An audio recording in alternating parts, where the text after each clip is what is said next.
La mondialisation, on en parle tout le temps, à la télévision, à la radio, dans les journaux, mais qu'est-ce que c'est?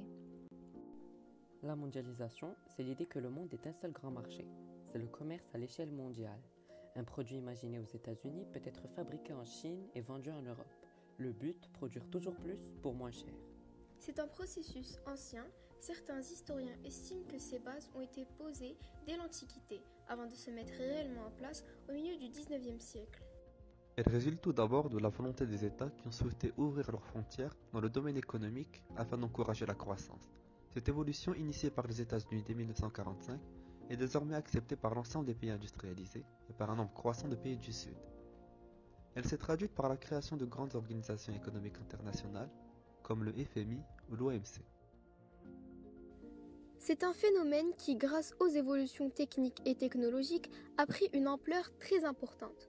Selon la formule du géographe français Laurent Carouet, c'est à la fois une idéologie, le libéralisme, une monnaie, le dollar, un outil, le capitalisme, un système politique, la démocratie et une langue, l'anglais. Concrètement, la mondialisation se traduit par la libre circulation des ressources productives, monnaie, technologie, ressources humaines, au-delà du cadre national. Nous prendrons ici comme exemple de produits mondialisés le chocolat qui se vend partout dans le monde. La consommation mondiale de chocolat augmente régulièrement et représente 4 millions de tonnes par an, soit l'équivalent de 127 kg de chocolat par seconde. Pour produire le chocolat, il faut du cacao qui provient du cacaoyer.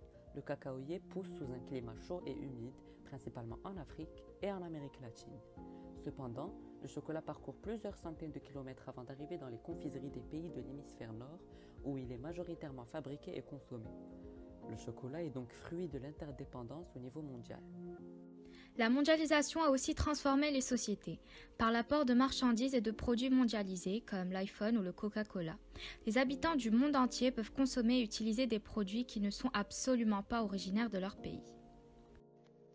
Elle est également à l'origine d'un phénomène certain de valorisation des territoires, source de richesse.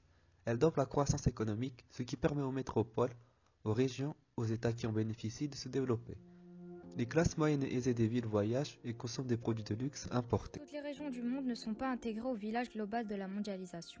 Certains territoires sont exclus du circuit des échanges mondiaux et ne bénéficient pas des richesses qu'elles génèrent. En Chine et au Brésil, par exemple, les paysans pauvres se révoltent à cause des délocalisations qui créent du chômage dans les pays développés et causeraient la surexploitation des travailleurs. Mais ces inégalités sont-elles uniquement le fruit de la mondialisation ?